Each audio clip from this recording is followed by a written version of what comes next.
Muy buenas tardes, que para ustedes en este momento que nos sintoniza son ya las noches. Estamos como todos los viernes con un académico, especialista, investigador político, interesante para usted, que tiene algunas ideas interesantes para compartir, para reflexionar, un personaje importante para nuestra sociedad.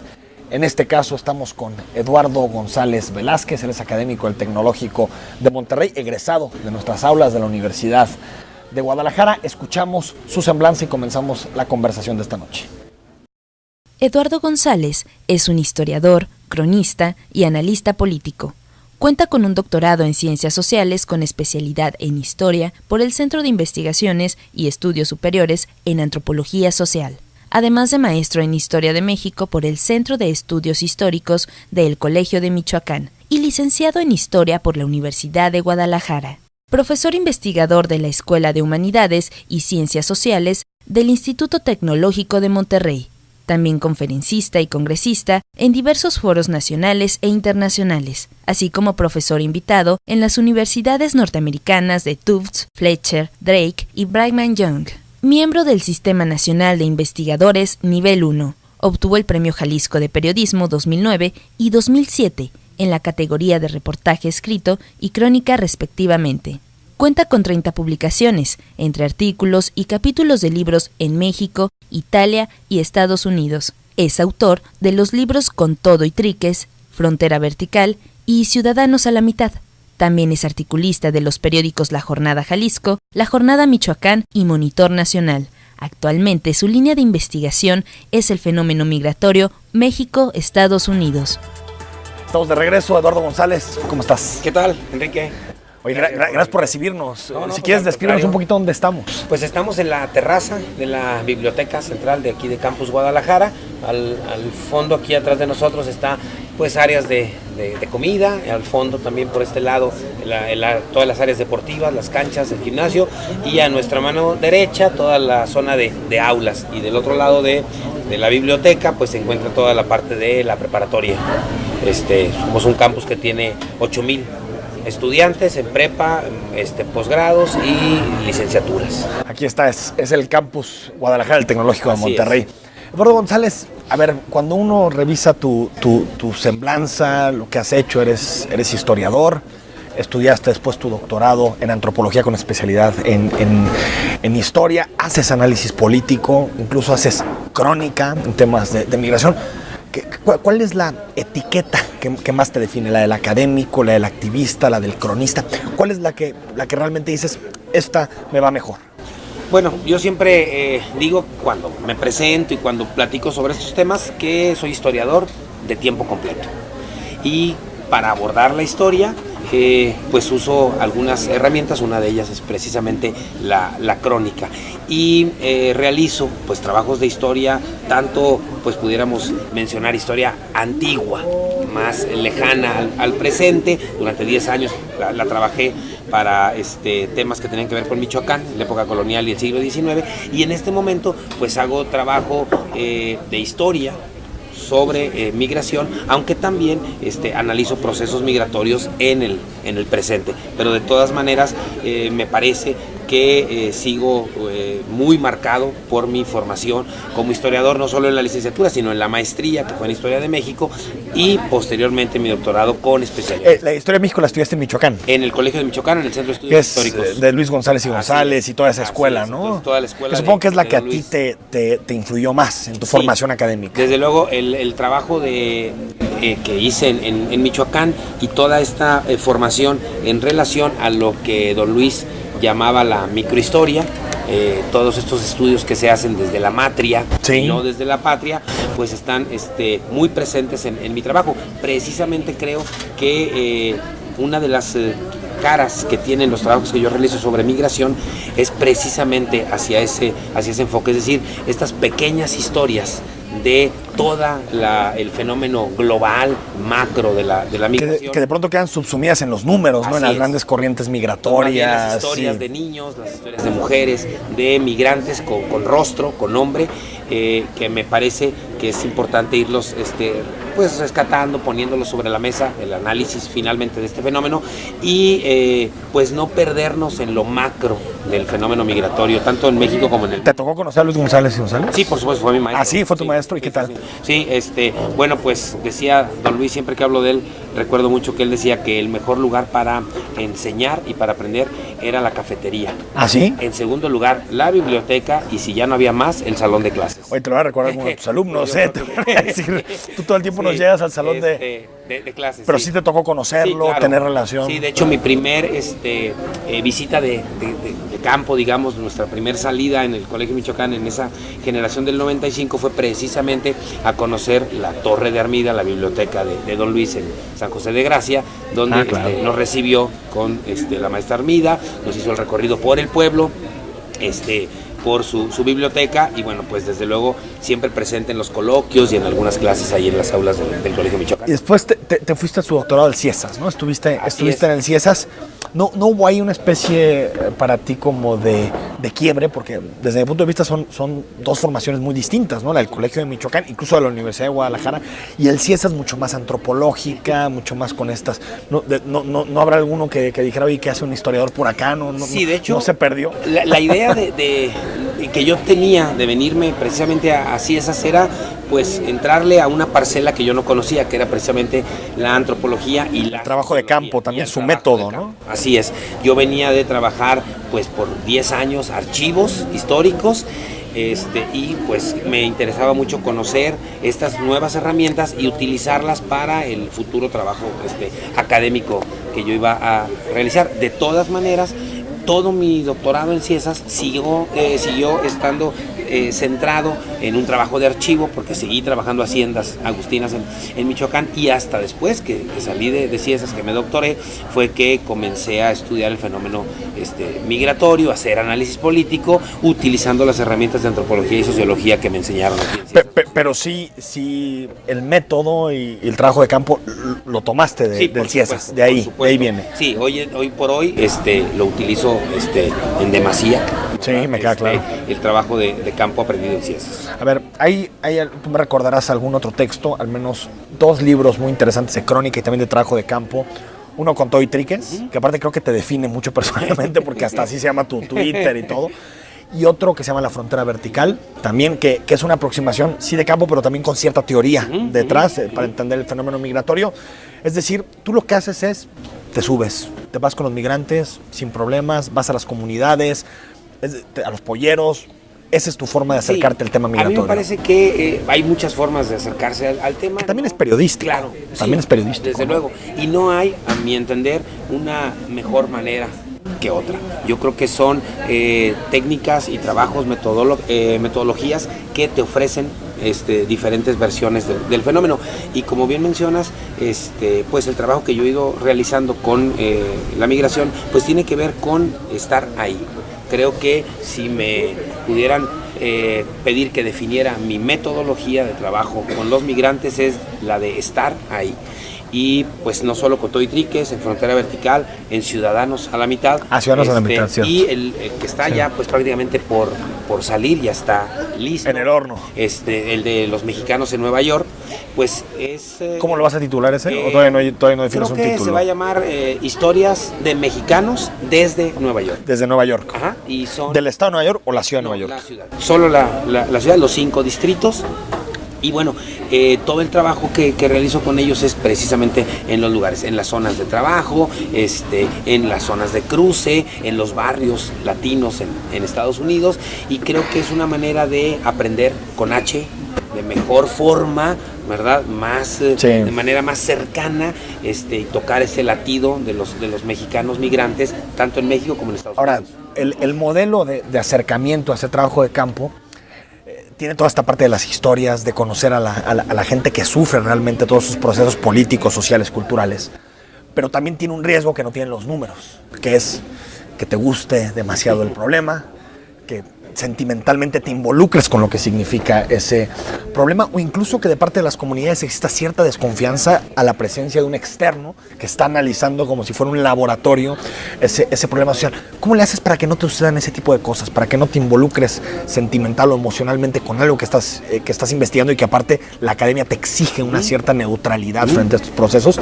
Y segundo, ¿cómo le haces para que el migrante, para quien está ahí, a quien estás investigando, no tenga cierta desconfianza de ti? Bueno, empiezo con lo último. Este asunto de generar confianza no es tampoco un proceso tan sencillo. Lleva tiempo. Cuando en ocasiones mis lectores me comentan sobre algunas de las historias que yo refiero, me dicen, bueno, es que pues pareciera que tienes como mucha suerte porque es la historia. Claro. Pero en realidad detrás de eso pues hay muchísimos intentos, hay migrantes que no quieren hablar, que no pueden hablar, y bueno, pues que pues se busca un nuevo informante. Claro. Ahora que estuve en Nueva York, pues las entrevistas que le dan forma al trabajo, pues las que logré recuperar son alrededor de 55 entrevistas, pero de tocar puertas en un mayor número de ocasiones. Sí, o sea, a ti que te gusta mucho el béisbol, el porcentaje de bateo siempre es bajo, ¿no? Tal vez uno de cada 3 te responde, ¿no? Así es, siempre estamos por debajo de los 300. De los 300, como dicen. Y por otro lado, el asunto de no involucrarme, necesariamente regreso tocado. Sí. No podría decir que cuando hago trabajo de campo no regreso. No eres así. el mismo, ¿no? Así es, claro. por supuesto. Eres parte de un proceso. Pero ¿no? también me parece que el estar tan cerca de los migrantes y conocer muy de fondo estas historias y permitirme también yo que me toquen, ¿verdad? Creo que le da un sabor diferente a mi trabajo. Y por supuesto que en todo momento viene apuntalado con estos datos duros que colegas míos generan usando otras metodologías y que entonces me parece que vienen a complementar de manera importante esta historia de carne y hueso que cuenta el migrante y que yo recupero, pero también con estos datos duros macro que refieren el proceso migratorio en su conjunto. Entonces yo creo que lo que me ha permitido este trabajo es poder mezclar de manera bastante clara y muy honesta lo que se refiere al trabajo que yo recupero y toda la numerología que hay en torno a un tema, ¿no? Y los números que hay sobre la migración. Yo creo que esta idea de la neutralidad de la academia es muy difícil de sostener, ¿no? Porque tú tienes tus ideas, Eduardo, yo las tengo las mías. Y cuando te enfrentas a un problema, pues pones tu ideología, lo que significa, tu bagaje, incluso si simpatizas o no con determinado proceso. Un cientista social no puede ser un científico de escritorio ni un científico de laboratorio, ¿no? Es imposible eso. Sí, a mí me ha pasado en algunas ocasiones que regreso con los migrantes a los que yo entrevisté y con los que hice trabajo de campo y les entrego el texto que se generó a partir de eso. Y me ha pasado en varias ocasiones, Enrique, que cuando lo leen me dicen, ay, yo te dije esto. ¿A poco? Y yo veo así la pintura del este de Los Ángeles, como me dices tú que la veo, y lo que ves ahí reflejado en un mural que hace alusión a los mexicas fundando México Tenochtitlan, pues yo no te lo conté de esa manera. Entonces sí, yo también entiendo que hay una parte de la academia en donde pues yo utilizo ciertas herramientas para interpretar lo que ellos me dicen. Claro. Pero eso también me ha permitido que también mis textos fluyan de manera más natural y dándole un mayor espacio a la voz de los migrantes y menos espacio a esta cuestión académica del texto, ¿no? Estamos con Eduardo González, profesor del Tecnológico de Monterrey. Él es historiador, vamos a ir platicando de muchos temas. También es analista político, escribe en distintos medios de comunicación. Escríbenos, #perspectiva, si quieres participar con nosotros, @canal 44 TV, o a mi cuenta personal, @ftousain con doble S, o con todo y triques. Con todo y triques, si le quieres hacer un comentario directamente al doctor González. Regresamos.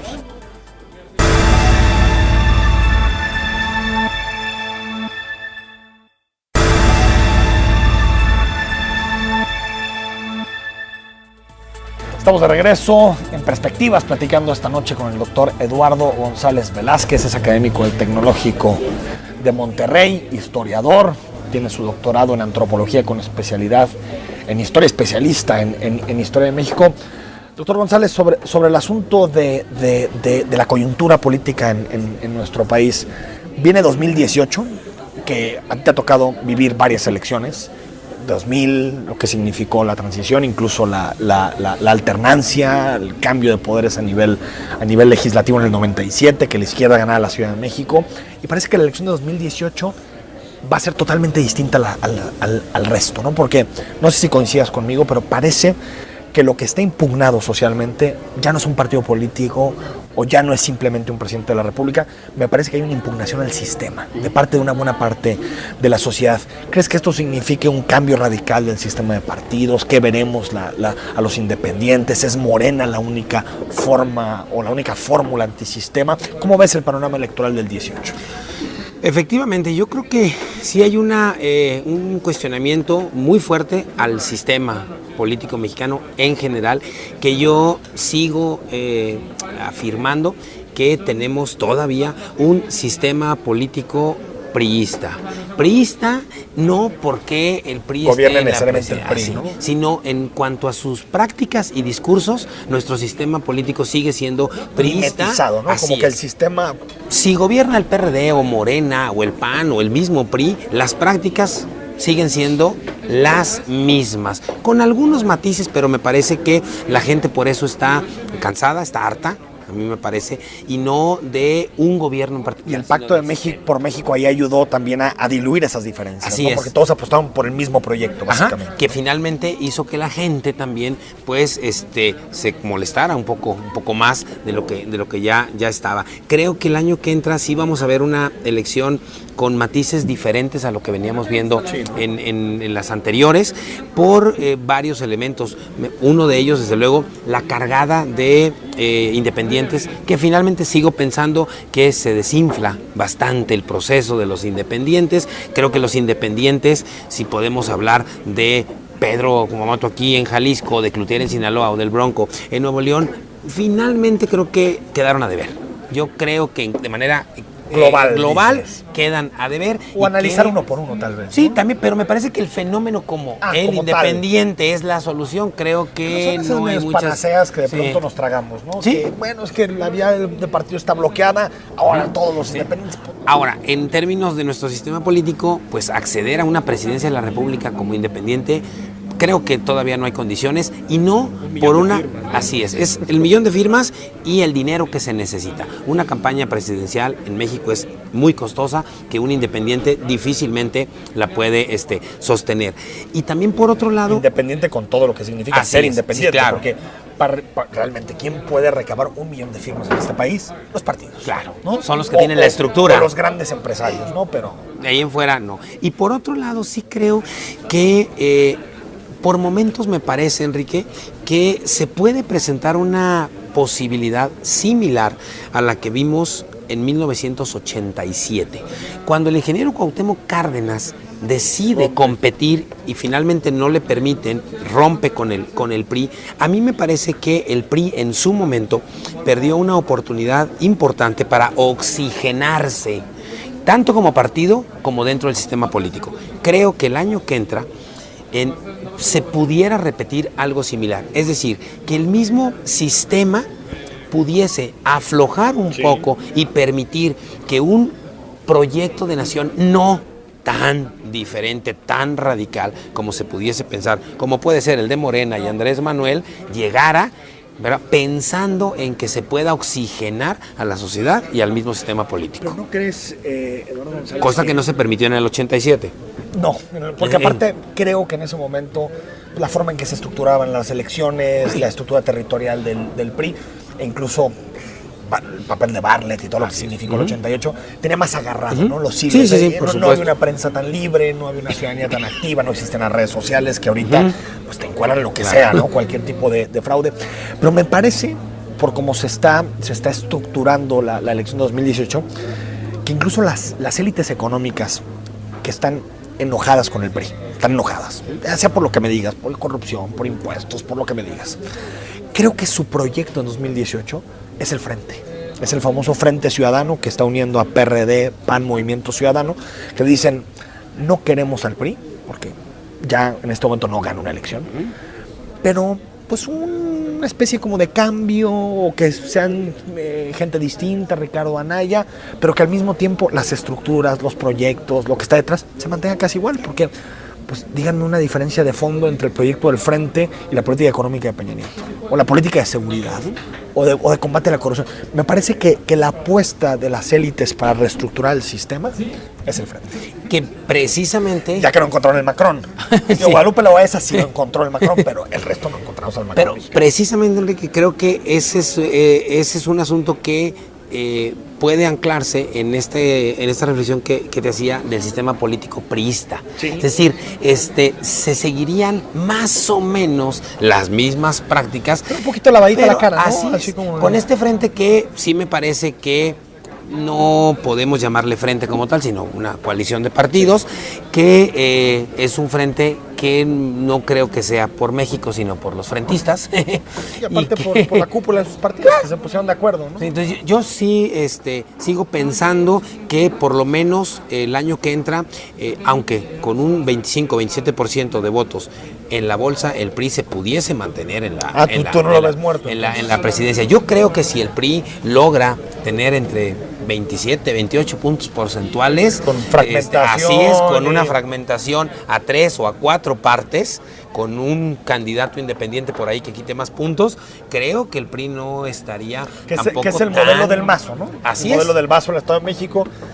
Lo vimos precisamente ahí. Tener tus bastiones bien armados, seguros, y aparte evitar que se unan los partidos políticos y por lo tanto que haya 4 o 5 opciones que puedan llegar a 2 dígitos. Sí, ¿no? porque finalmente, si nosotros volteamos al proyecto de Morena, por ejemplo, pues a lo mejor Andrés Manuel podría traer en la bolsa asegurado un 20%, 22%, pero tendría que quitarle a otros espacios otros 5, 6, 7% para llegar con posibilidades de... Y tú sabes bien, Andrés Manuel tiene mucha fuerza política en la Ciudad de México.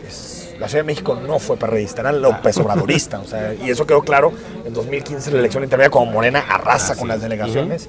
Tiene buena fuerza en el Estado de México, lo demostró en la última elección.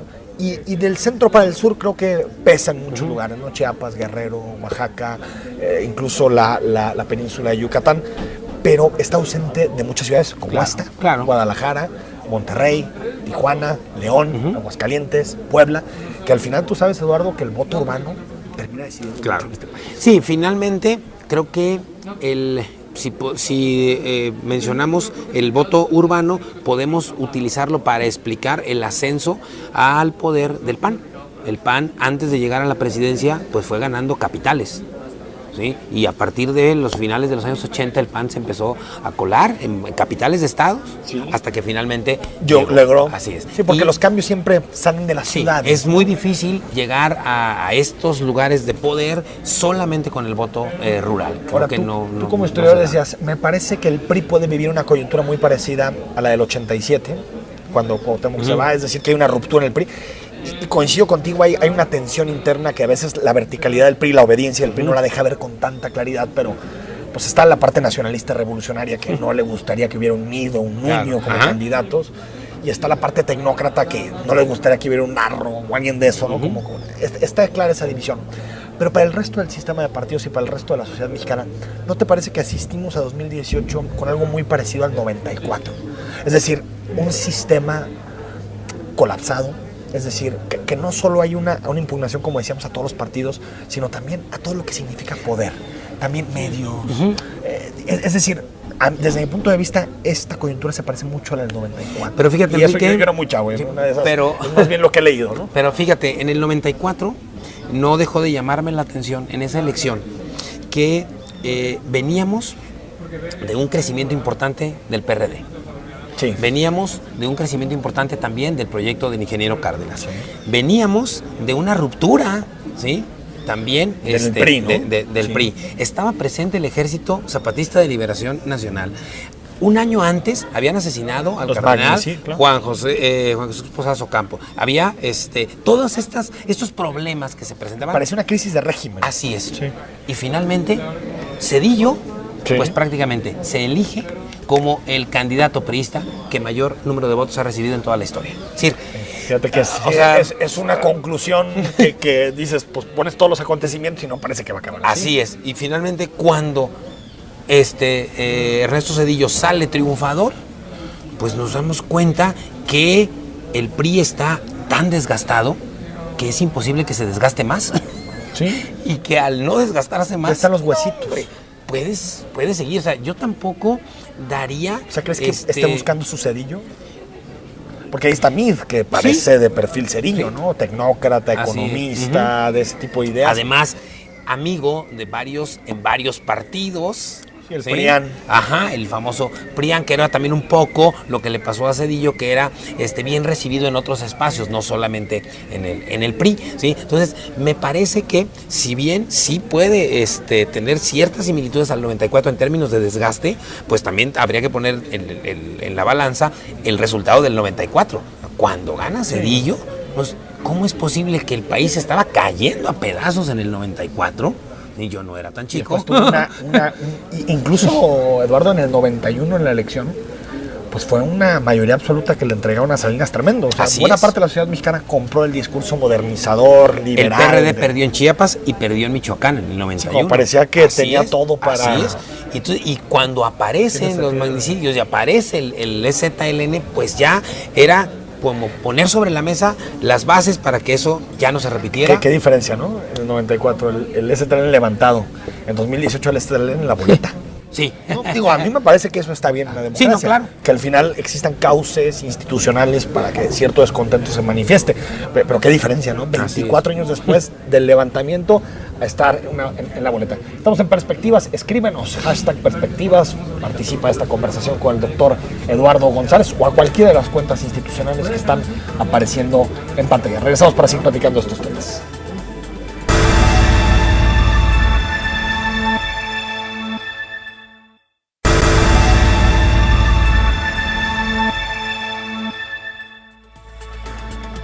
De vuelta en Perspectivas, gracias por acompañarnos. Noche de viernes, una conversación con el doctor Eduardo González, académico del Tecnológico de Monterrey, historiador, analista político, sobre temas de coyuntura y por supuesto también sobre algunas de las obras que nos ha dejado en su trayectoria académica.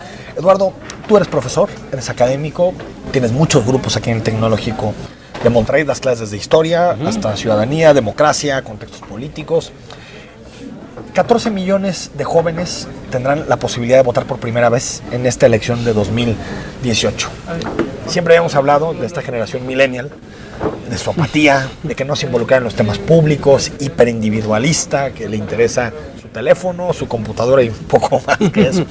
Cosa que nos desmintió el 19 de septiembre, por cierto, con los sismos, que tal vez tienen otra forma de entender lo colectivo que no nos hemos metido a analizar. Pero, ¿cómo los ves en términos de su politización? ¿Crees que participen? ¿Ves una ola de voto juvenil? ¿Cómo están viendo los partidos políticos? Yo creo que sí hay mucho interés.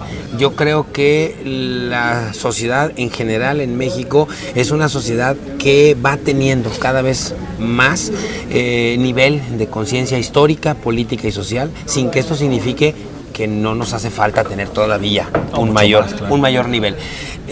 Creo que sí van a participar. La duda que me surge en todo caso es si lo harán con las herramientas suficientes para participar de mejor manera frente al proceso electoral del año que viene. Yo no... Y de forma masiva, ¿no? Así porque es. El elector más abstencionista es el joven. Así es. Ahora, yo no estoy tan seguro de que solo sea una sociedad centrada en su teléfono, entre comillas. Yo más bien creo... Eso se decía, ¿no? Eso se decía del millennial. Yo más bien creo que están centrados en lo que llega a su teléfono, en la información que llega a su teléfono, y de ahí la votan. Y un muy buen ejemplo de esto pues fue la organización ahora con el temblor. Yo creo que la presencia de eso fue tomar la red, que también es un espacio público. Así es, y que tiene un impacto cada vez mayor en nuestra sociedad. Yo creo que 14 millones de jóvenes en México tienen mucho que decir, tienen mucho que hacer, y desde las aulas de manera insistente pues yo trabajo con ellos para pues decirles y hacerles ver que es necesario fortalecer la conciencia histórica, política y social y que se materialice en una serie de prácticas que ayuden a democratizar la sociedad mexicana. Y yo creo que en eso una buena parte de la juventud mexicana está trabajando. Bueno, ¿cómo explicar? Tal vez esto nos llevaría a un programa entero, Eduardo, pero ¿cómo explicar? Decía Octavio Paz que los mexicanos somos como una especie de fuegos artificiales, que nos prendemos con muchísima intensidad, pero que así, de la misma forma en que nos prendemos, nos apagamos. ¿Cómo explicar 85, el sismo, lo que significó en Jalisco en 92 las explosiones del sector Reforma, incluso ahorita el 7 y el 19 de septiembre los dos sismos, toda esa colaboración, solidaridad, incluso iría más allá esta palabra que a veces perdemos del republicanismo, que es la fraternidad, es decir, una palabra fundamental que si ves casi no se discute. Y de pronto no existe esa organización para manifestarse por el transporte público, por la escuela pública, por el hospital público, porque un joven tengamos que tener seguros privados porque el Estado nunca nos dio ni siquiera la posibilidad de tener atención médica de calidad. ¿Por qué desde tu punto de vista no existe esa organización para reclamar derechos y sí existe para ayudarnos en términos de un desastre?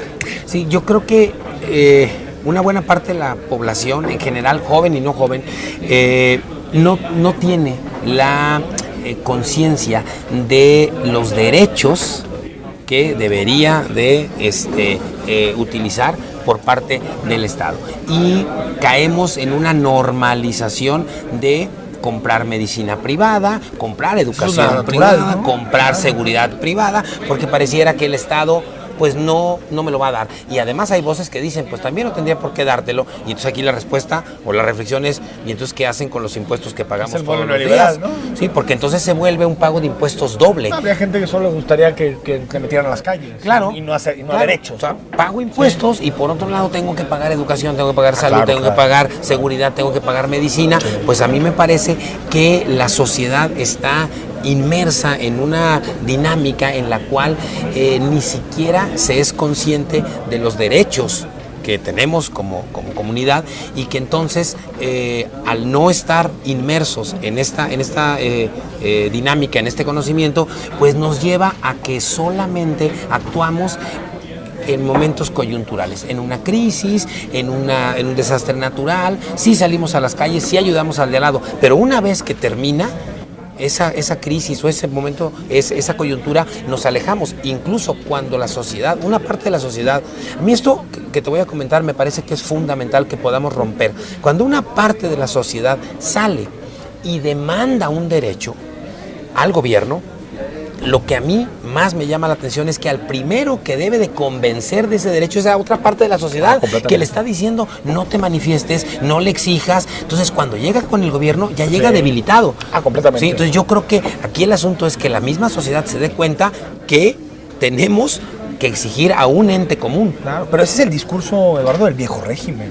Usted, ciudadano, no ocupe la calle, usted, ciudadano, no exija, vaya a trabajar todos los días, pórtese bien. Pero una parte de la sociedad así lo consume y así lo sigue manifestando. Yo lo veo, por ejemplo, en el radio, que en las mañanas hay manifestaciones, lo mío que me escriben, no puede ser que estos holgazanes estén bloqueando tal avenida, ¿no?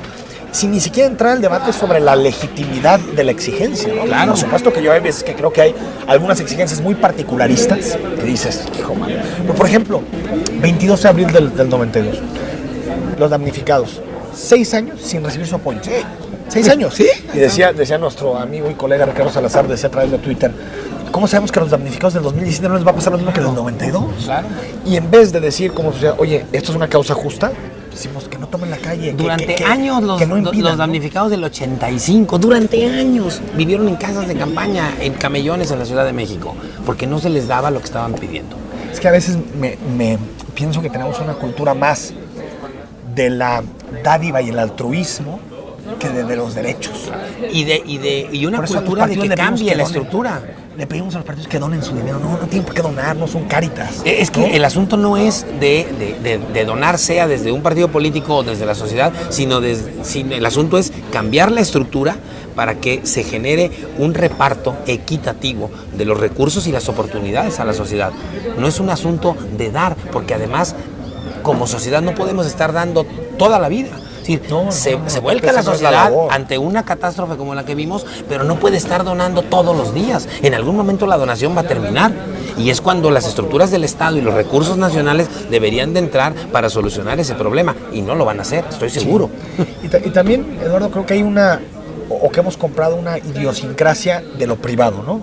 Que nos viene sobre todo de Estados Unidos, que es el éxito depende o el éxito está relacionado a no depender del Estado. Si no dependes del transporte público, exitoso.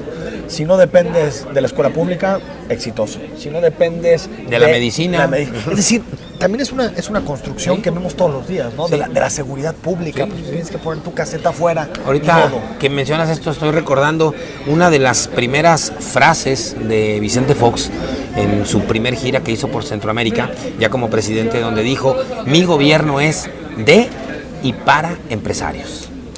Y él era un convencido de que si al empresariado mexicano le iba bien, a México le iba bien. Y yo tengo mis serias dudas. Claro. Sí, entonces, una cosa es que le vaya bien al empresario y otra cosa es que eso implique que le vaya bien a México. No, incluso no solo hay que tener serias dudas, Eduardo.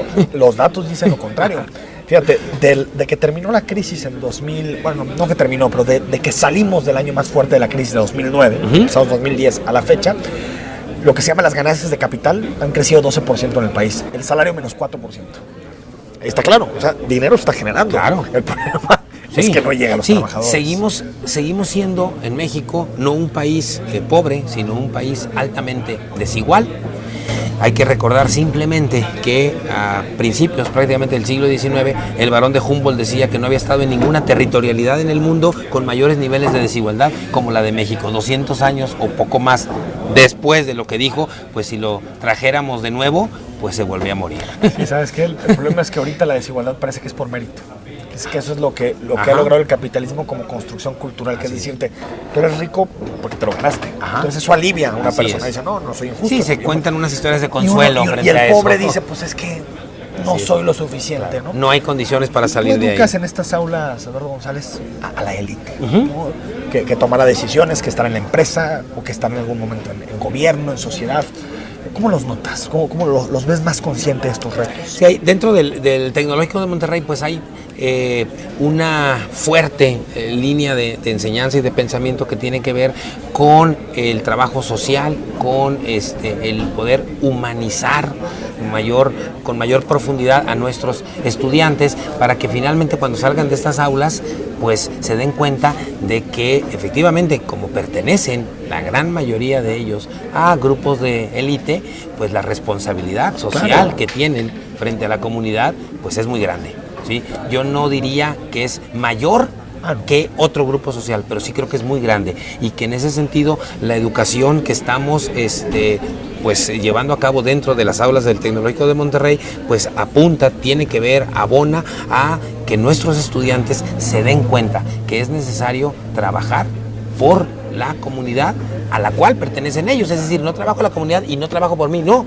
trabajo por la comunidad a la cual yo pertenezco. Creo que ese es el trabajo que estamos haciendo que sí vemos hoy por hoy. En muchos países que lograron salir de esto que se le llama la trampa de la pobreza, de los ingresos bajos, sí logramos ver que tiene mucho que ver con el compromiso de la élite, ¿no? O sea, de una élite comprometida con decir es importante generar mayores condiciones de igualdad. Claro.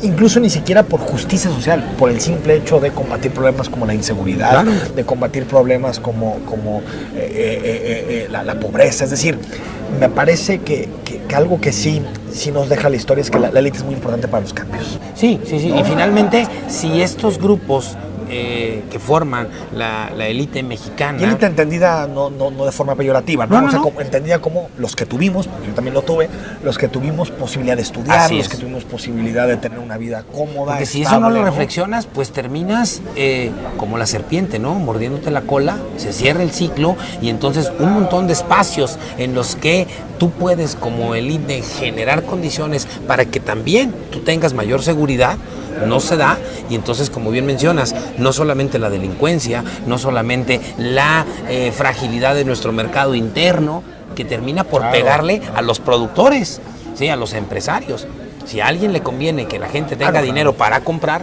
pues es a los que producen algo. El modelo Ford, ¿no? Claro, entonces, yo quiero que mis trabajadores compren mis autos. Por supuesto. Vamos al corte, les recuerdo, #perspectiva si quiere participar esta noche con nosotros. Estamos con el doctor Eduardo González, analista político, historiador, doctorado en antropología social con especialidad en historia. Regresamos para platicar también, ya empezamos así la conversación, pero para retomarlo, el asunto de la migración y a ver si nos podemos colocar en Jalisco, para que sea algo más cercano a quien nos está yendo y escuchando. Regresamos.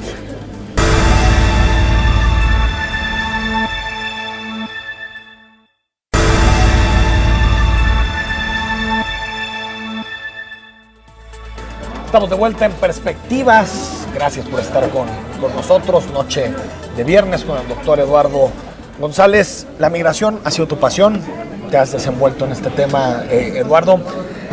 Lo que vemos en Jalisco todos los días en la zona metropolitana de Guadalajara, sobre todo en las vías del tren, creo que han sensibilizado a muchas personas de lo que significa la migración y las duras condiciones para llegar a Estados Unidos. Pero también, Eduardo, ha desatado algunas reacciones medio xenófobas en una parte de nuestra población. Siempre la migración genera esas reacciones, ¿no? Sí, la idea de mirar al extraño como enemigo, pues genera este tipo de reacciones. El extraño es eso, extraño, solamente no es un enemigo, y el hecho de ser extraño, pues no lo hace ni peligroso. En términos de lo pero que hay una pudiera cierta reacción, ajá, ¿no? pensar la sociedad. Es muy indicativo cuando vas por Inglaterra y ves esas altas bardas con alambres picos, de púas. que dices, es que ahí se le tiene miedo a algo, ¿no? Sí, yo creo que en Guadalajara se ha ido generando en la zona metropolitana un debate importante por parte de las diferentes ONGs que trabajan con migrantes, los albergues que hay y la sociedad que apoya y que también recrimina y que no los quiere tener aquí. Hoy por hoy esta ruta llamada del occidente pues se ha ido significando como una de las rutas más importantes del camino de centroamericanos hacia el norte, pero no solamente eso. Ahorita tú mencionabas las vías del tren. Hay que aclarar, hay que ponerlo sobre la mesa de que al menos la mitad de la población que nosotros miramos en las vías del tren en la zona metropolitana de Guadalajara es mexicana. Y que tanto de centroamericanos como de mexicanos, al menos la mitad van caminando del norte al sur.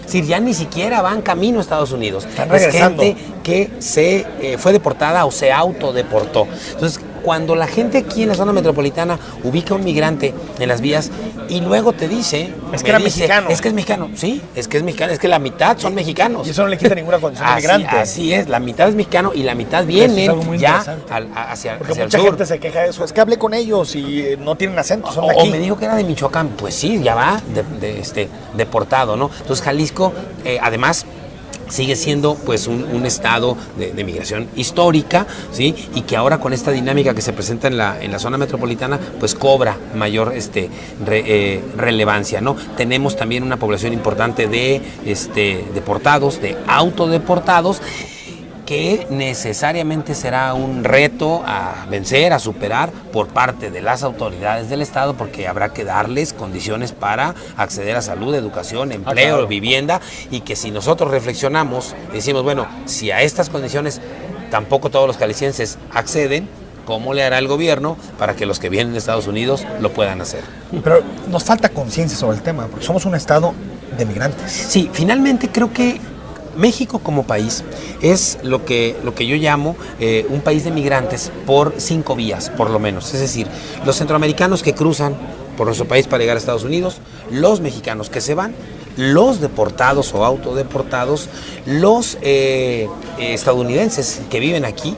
Tenemos una población importante en México, entonces, y además los mexicanos que migran dentro del país. ¿Sí? Entonces, finalmente creo, y yo lo he manifestado en muchísimos espacios, sería necesario que nuestro débil Instituto Nacional de Migración, corrupto en su momento, sí, por supuesto, se convirtiera en una Secretaría de Migración. Yo creo que el fenómeno migratorio en México es tan complicado, tan amplio, tanto cualitativa como cuantitativamente, que sería necesario tener una Secretaría de Estado que atendiera este fenómeno de muchísimas vías, ¿no? Fíjate que cuando estaba preparando la entrevista, Eduardo, recordé una vez que te invitamos al CUCH a hablar de migración, si lo recuerdas.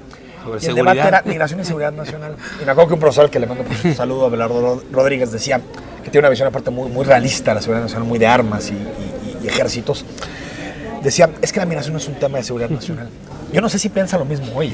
No, te lo digo por qué, porque cuando hemos visto los debates que hay en Europa, por ejemplo, con los sirios, lo que significa el Mediterráneo ahorita como una fosa común, elemento número uno de seguridad nacional, y no te lo admite, y no es una opinión, te lo admiten los líderes de estos países. Lo que ha pasado en la relación México-Estados Unidos con la migración, lo que ha pasado con el terrorismo, con las redes migratorias, pues, es un tema fundamental. O sea, y yo te lo diría, de seguridad nacional. Sí, yo... O sea, a quien me diga en Alemania que Merkel no considera que la migración o que los asilados son de seguridad nacional, pues seguramente no entiende nada del problema. Claro, yo recuerdo perfectamente ese evento al que me hiciste favor de invitar, y mi postura sobre la migración como un elemento de seguridad nacional. Y bueno, si hace algunos años lo mantenía muy firme, pues ahora creo que todavía hay más elementos para seguir considerando un asunto de seguridad nacional. Sin embargo, creo que nuevamente, para las autoridades mexicanas, para no abrirlo tanto, las autoridades que están en el asunto migratorio, pareciera que no lo es, porque acabo de estar la semana pasada en la frontera Chiapas con Guatemala, llevando estudiantes del Tecnológico de Monterrey.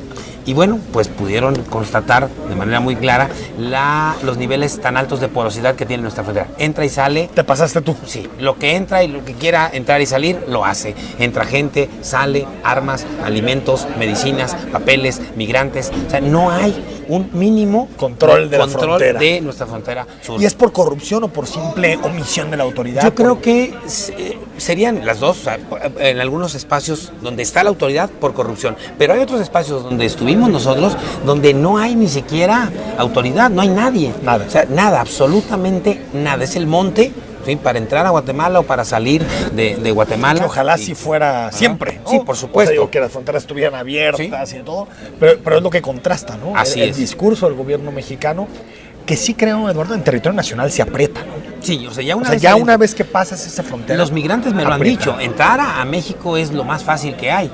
Ya cruzar el país es muy complicado, no solamente por la corrupción, las extorsiones, los secuestros, la violencia, la misma indiferencia de la población, la persecución de las autoridades. O sea, yo creo que en ese sentido es necesario también, y podría oxigenar bastante el asunto de la seguridad y tener un mayor control sobre el movimiento de las personas, que finalmente México regresara a aquellos esquemas que tuvo todavía hasta los años 80, en donde no se exigía un visado a los centroamericanos para ingresar a nuestro país y cruzar nuestro país. Ahorita les exigimos visa. Ahorita pues no pueden cruzar nuestro país a menos que traigan... que es una decisión que toma Estados Unidos. Por supuesto, sobre todo, el Departamento de Estado norteamericano es el que decide la política migratoria en México. Por supuesto, la política migratoria en México se decide en el Departamento de Estado norteamericano. Eso no me queda la menor duda. Ahora, Eduardo, en ese mismo sentido, más allá de la retórica de Trump, más allá del tema del muro, ¿cómo has visto sus primeras decisiones? Está el tema de los Dreamers, está el asunto de las prohibiciones también en algunos países. ¿Cómo has visto sus primeras decisiones y si crees que hay una diferencia de tajo con lo que significó los 8 años de Obama? Mira, yo, si ponemos las cifras sobre la mesa, los presidentes que han sido más duros contra los migrantes han sido los demócratas, no los republicanos. ¿Cómo explicas eso? ¿Sí? Antes de que sigas en el tema. Pues tiene que ver con sus bases de sindicalistas y esto que les exige. Puede ser, y también algo que me parece que es importante, el costo que tiene la migración y las ganancias que genera la migración para Estados Unidos en términos de mano de obra. Ronald Reagan prácticamente bajo su gobierno les otorga documentos al menos a 3 millones de mexicanos. Frente a eso, Obama deporta a 3 millones. Sí, menos 3 versus más 3. Sí, entonces yo creo que al día de hoy, Clinton es al que se le debe prácticamente el arranque de lo que ahora es el muro, y Trump en estos meses, sí, efectivamente, no han sido las deportaciones que se esperaban, pero también por otro lado, pues prácticamente cancela el DACA, aunque siempre como buenos políticos norteamericanos y con un manejo extraordinario de la retórica, pues él dice: lo congelo por lo pronto. Le paso la pelota a la cancha del Congreso y en marzo ya verán ellos qué hacen para aligerar la vida de estos al menos 800,000 Dreamers. Yo creo que al día de hoy no hay elementos suficientes como para cargar la balanza hacia un lado o hacia otro en cuanto a la política migratoria de Trump, porque incluso el DACA siendo un golpe muy fuerte, de todas maneras los DACAs pudieron renovar todavía hasta antes del anuncio y a partir de marzo yo no estaría seguro de que DACA se va a suspender. Creo al día de hoy, lo pienso así, que el Congreso y el mismo Trump, la misma Casa Blanca, encontrarán una salida para que esos 800,000 migrantes, además preparados en Estados Unidos, no salgan de aquel pero país. Pero pondrán algún filtro, ¿no? Para justificar. Pero seguramente será un filtro bastante laxo, no creo que próximo año le pegue a la mayoría. Elecciones legislativas en Estados Unidos. Trump puede recibir un golpe durísimo en las urnas. Aunque aquí, Enrique, si no toma decisiones para su círculo más duro de votos. Sí, ¿no? Y no en términos del voto latino, porque yo creo que si nosotros nos regresamos unos meses atrás, parte del discurso electoral era Trump tiene que pensar en el voto latino porque si no, no va a ganar. Y Trump nos demostró que puede ganar sin el voto latino. Claro. En ese sentido, creo que el año que entra... Ganando los estados claves, así pero al es. Final tuvo menos votos que Hillary. Sí, no, ya finalmente. para una elección legislativa, sí le pueden pasar una factura. Sí. No sé si los latinos, yo diría que ese votante blanco... el del medio oeste. El que le llaman la Trumpland, ¿no? Toda la parte que Trump domina. Que no salga a votar, ni siquiera votaría por los demócratas, porque es un abstencionista histórico. ¿Sí? El de Nebraska, sí. ¿no? Oklahoma, toda esa parte. O los estados claves que al final se va a sacar como Vermont. Pues son estados que si no se moviliza la base trabajadora, los demócratas ganan. Sí, yo ahí creo que Trump tendrá la opción, y creo que la va a tomar, por fortalecer este voto duro, que lo mantenga ahí. Y que necesita decisiones en migración fuertes. Pero ¿no? que al final del día pareciera que hay más discurso que menos prácticas. Yo creo que hay más retórica antimigrante, y en la práctica los migrantes, por lo menos al día de hoy, yo estoy seguro que encontrarán condiciones para permanecer en Estados Unidos. Ahora me preocupa, creo que como hemos visto los acontecimientos políticos, el crecimiento de la ultraderecha y de la xenofobia en el mundo, creo que vamos hacia un mundo más cerrado. Sí. Si algún día se dieron algunos avances en materia migratoria, la Unión Europea al interior es un gran avance, que no haya frontera.